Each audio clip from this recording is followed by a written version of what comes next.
All right. Shalom, shalom. First and foremost, we would like to give our praise, honor, and glory to Yahweh, Bahasham, Yahweh Shai, Bahasham, Rechakodash. Double honors to the elders and the apostles of great millstone that taught us this truth. And salutations to the hopeful elect that's around the four corners of the globe.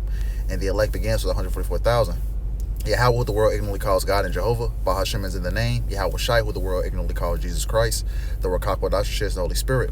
On the brother I will join with.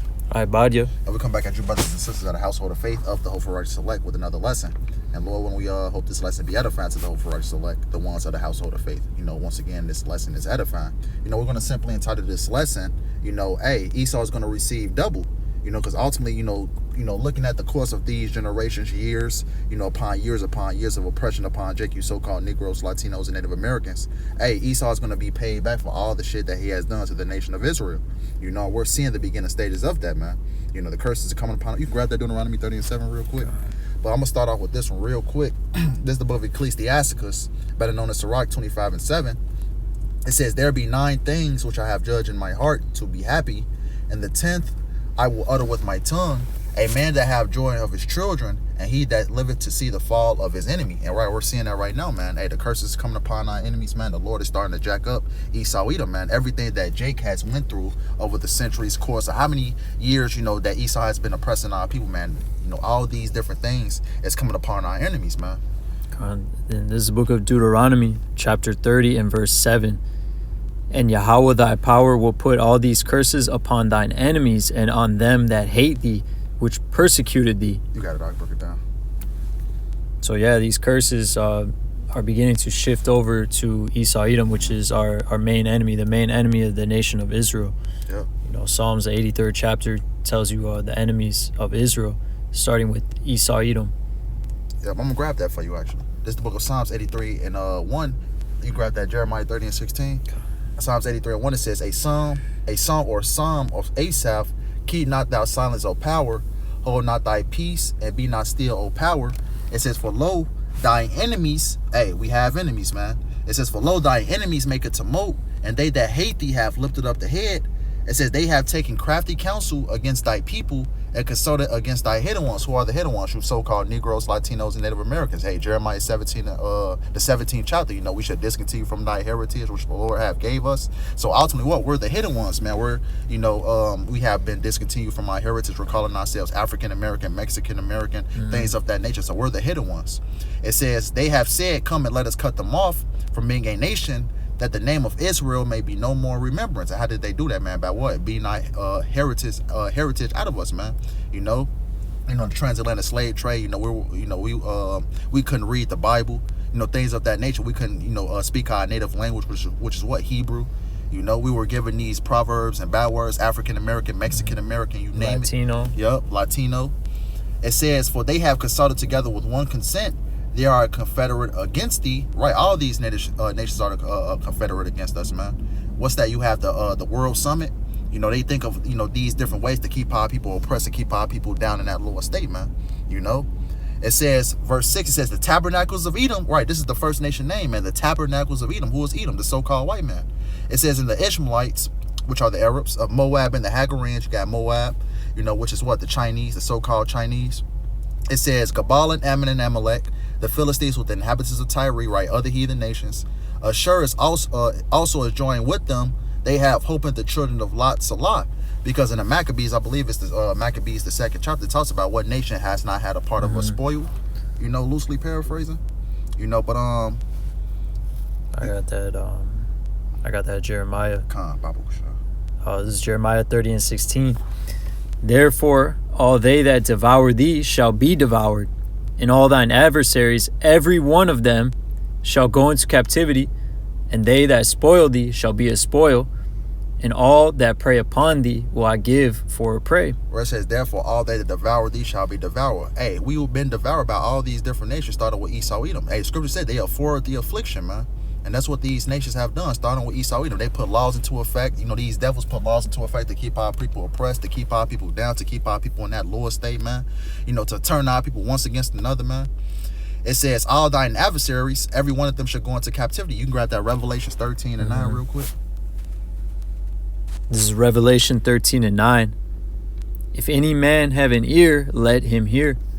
He that leadeth into captivity shall go into captivity. He that killeth with the sword must be killed with the sword.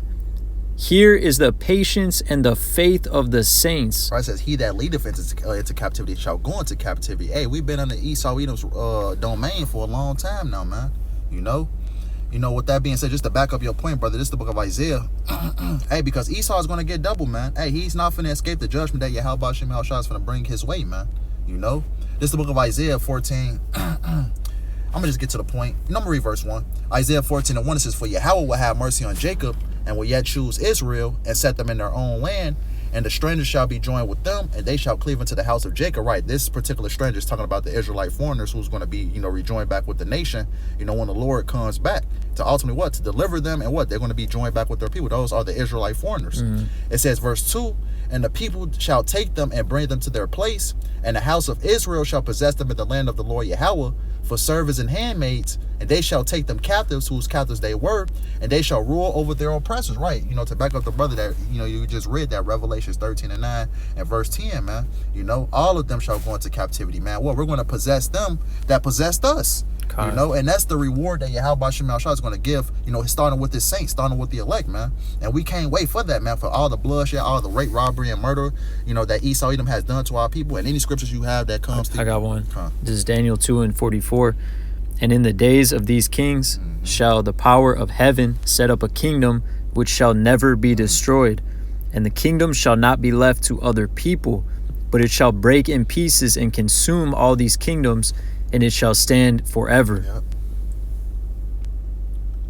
Right, the kingdom of heaven, man. Hey, once the kingdom of heaven is established, man, it's not going to be taken down. Esau is not going to come into power a second time. Oh, because in Habakkuk it says, affliction shall not arise a second time. If you can grab that, brother, that's what we ultimately doing. Affliction shall not rise a second time. But ultimately, what we're in that in that timetable right now, where the Lord has ultimately established the kingdom of Yahweh Shem Yahushua, man. The Lord is going to establish his kingdom on the planet Earth, man. It's going to consume the rest of these kingdoms. But you got it up. Khan, this the one you just called for, Nahum 1:9. Oh, Nahum, Khan. What do ye imagine against Yahweh, Ba'ashem Yahushai? He will make an utter end. Affliction shall not rise up the second time. Right, affliction shall not rise up a second time. So we don't have to worry about Esau Edom coming back into power, trying to take us down again, man. Hey, this is his last hurrah, man.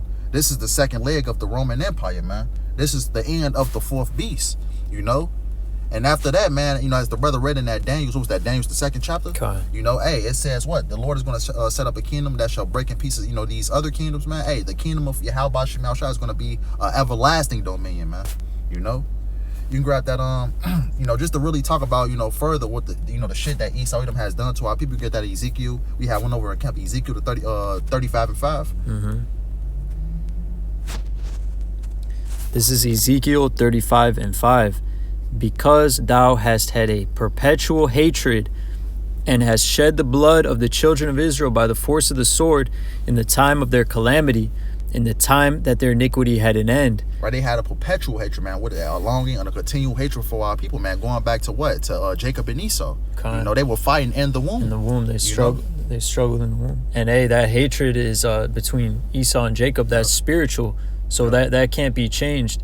Esau is always going to have that hatred for Jacob. That's just part of his spirit of who he is. And Romans 9, the Lord said he made one for honor, one for dishonor, man. Hey, Esau Edom was created to hate Jacob, man. To hate our people. And it says, you continue. And for Ezekiel 35:6, therefore as I live, saith the Lord Yahweh, I will prepare thee unto blood, and blood shall pursue thee. Since thou hast not hated blood, even blood shall pursue thee. Meaning that everything that Esau Edom has done to our people is going to come back upon his own head, man. The rape, robbery, and murder, man. Hey, it's going to come back upon his own head, man. You can grab that, I believe it's Job 20. Let me see real quick. I believe it's Job 20 or 23, if I'm not mistaken. He's about to fill his belly. That's another one. It says, let me see, Salakia. Verse 15. I always get those two confused. Job 20 and 15. You want me to read it? Yep. Yeah, this is Job 20 and 15. he hath swallowed down riches and shall vomit them up again. Yahweh shall cast them out of his belly. Yeah, but how did he ultimately swallow down riches? Through the rape, robbery, and murder, man. Hey, Sirach 10, which we're going to get, it says, Sirach 10, it says, for righteous dealings and the riches got by deceit, the kingdom is translated from one people to another. Hey, he has swallowed down these different riches by rape, robbery, and murder of the nation of Israel, man. It says, Yahweh shall cast them out of his belly. So we're going to forcibly get those riches back, man. We're going to take all our stuff back, plus some, man. The saints will take the kingdom. Hey, that's right. The saints of the Most High shall take the kingdom, man. And what? We're living in those times right now, man. The Lord is putting the curses upon our enemies, man. The Lord is, strategically taking this man's kingdom down piece by piece, economically destroying his kingdom, putting division amongst, the ranks of Esau, Edom. This is what we're seeing right now, I'm going to grab that Sirach. This is the book of Sirach. Sirach 10 and 8. It says, because of unrighteous dealings, injuries, and riches got by deceit, the kingdom is translated from one people to another. Right? Riches got by deceit, unrighteous dealing, injuries, and riches got by deceit. Hey, because we know what Esau Edom did to the so-called North American Indians, which comes from the tribe of Gad, man, the Reubenites, the northern kingdom that's already settled over here, man. He violently took this land. Hey, Micah 2 and 2, he covered fields and take them by violence. And this is what he did. He oppressed a man in his house, even a man in his heritage. That's what this man has done, man. So what? All these things that Esau Edom has done, man, it's gonna come back upon his own head. It says the kingdom is translated from one people to another. We go get this later, 2nd Ezra 6, but I'm gonna grab this right now. Amos. This is the book of Amos 1 and 11. It says, thus saith the Lord Yahweh, for 3 transgressions of Edom, and for 4, I will not turn away the punishment thereof, because he did pursue his brother with the sword, and did cast off all pity, and his anger did tear perpetually, and he kept his rod forever. Hey, Esau Edom was blessed with the sword. What's that? Genesis the 49th chapter? No. Genesis the 20. I'm drawing a blank right now. I got it right here. 27. 27, Genesis 27 and 40. And by thy sword shalt thou live, and shalt serve thy brother.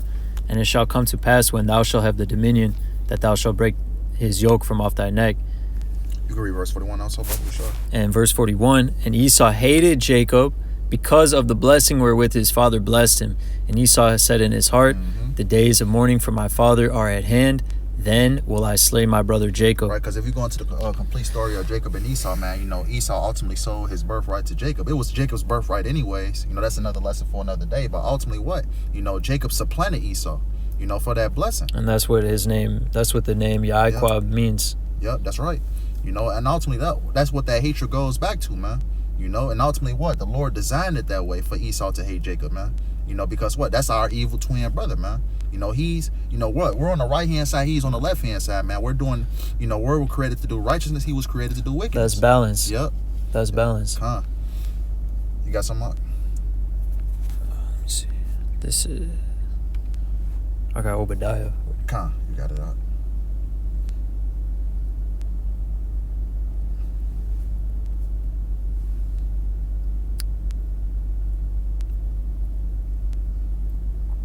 I guess just start at the top.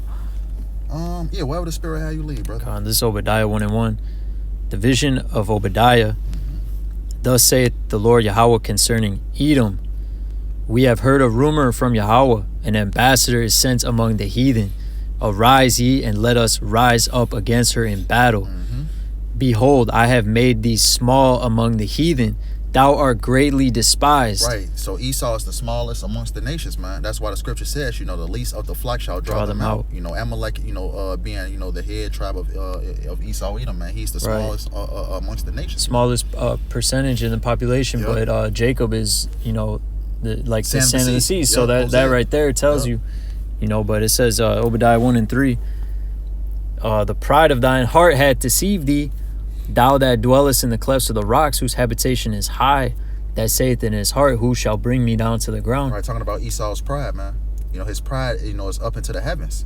He has that mindset, since I've been doing this for so long, who shall take me down?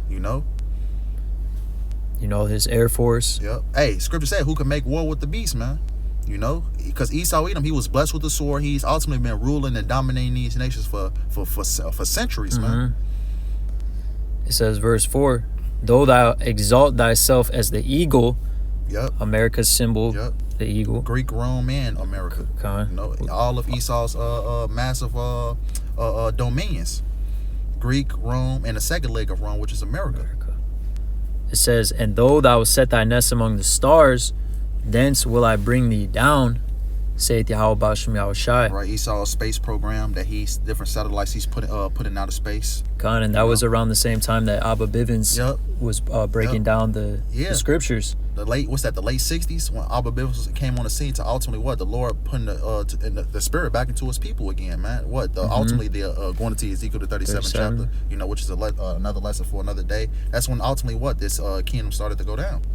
God, it says verse 5, if thieves came to thee and if robbers by night, how, in parentheses, it says, how art thou cut off?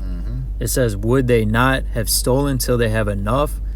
If the grape gatherers came to thee, would they not leave some grapes?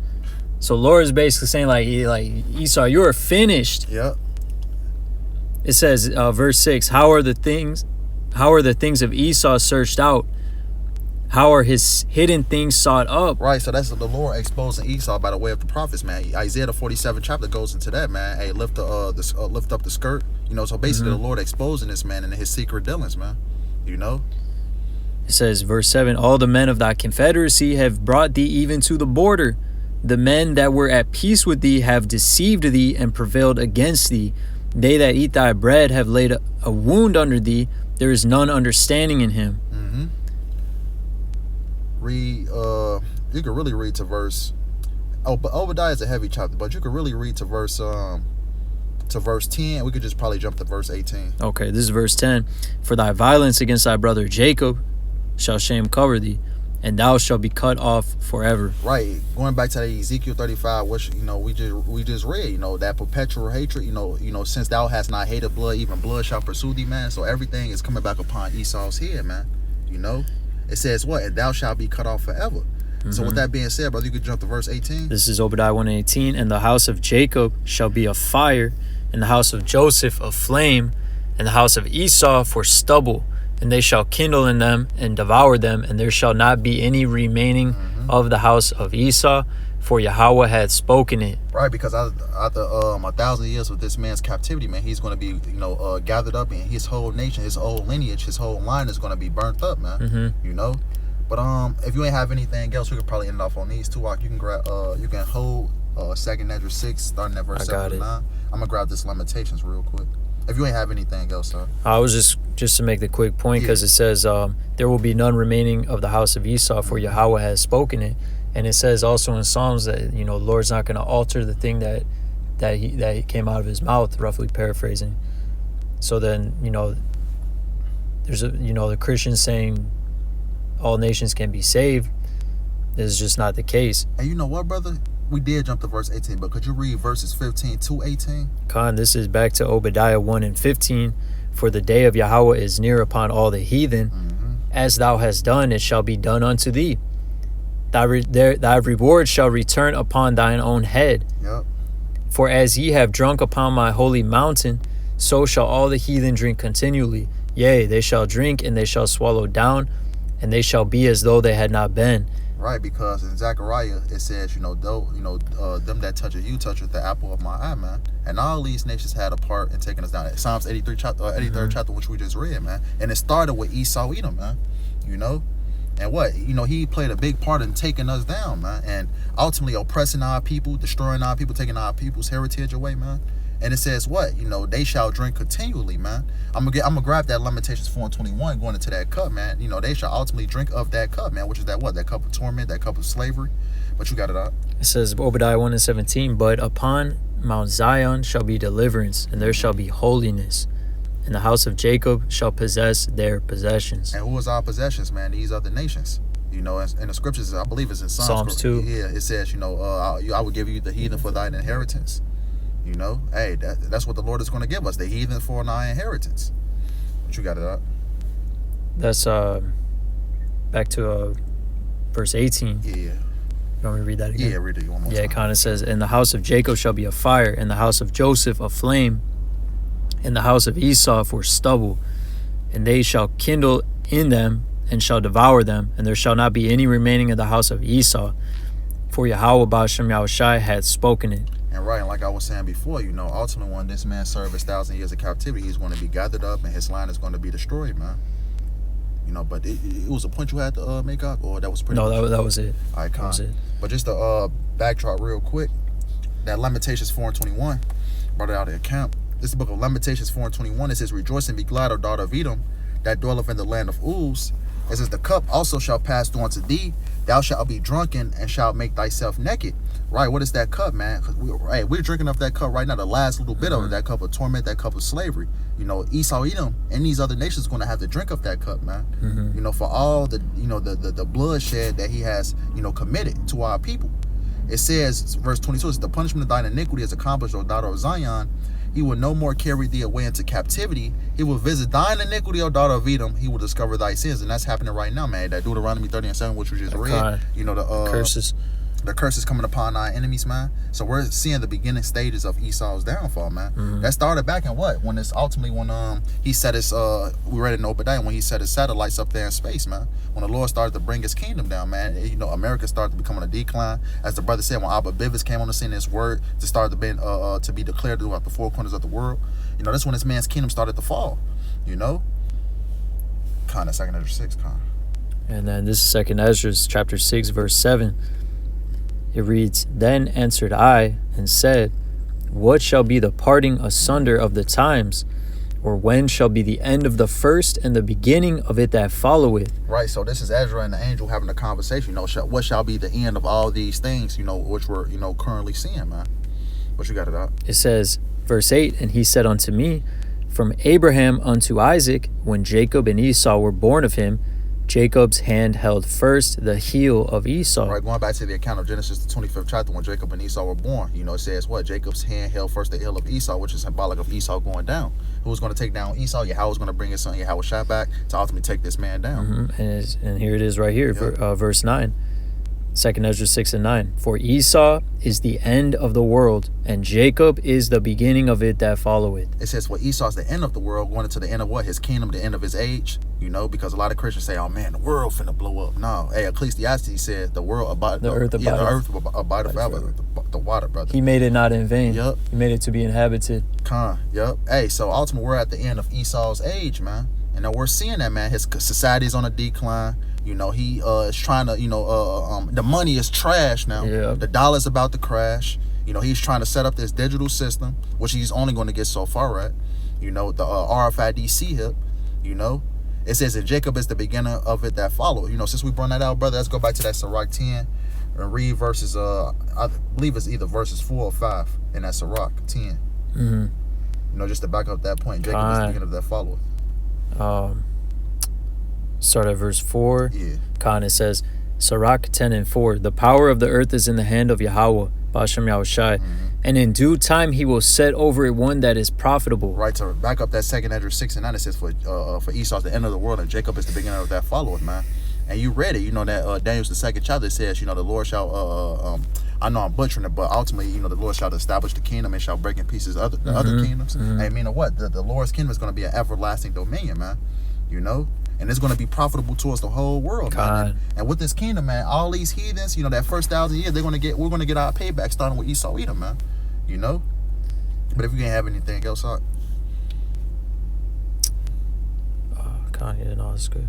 All right, so with that being said, we hope this lesson was edifying. I want to end up by giving all praise, honor, glory to Yahweh, Ba'ashem Yahushai, Ba'ashem Rakakwadash. Double honors to the elders and the apostles of great millstone that taught us his truth. And salutations to the hopeful elect that's around the four corners of the globe. Lord willing, we hope this lesson was edifying. Till next time, Kwam Yasharallah. Kwam Yasharallah. Abba Babal. Abba Babal. And Shalom. Shalom Akim.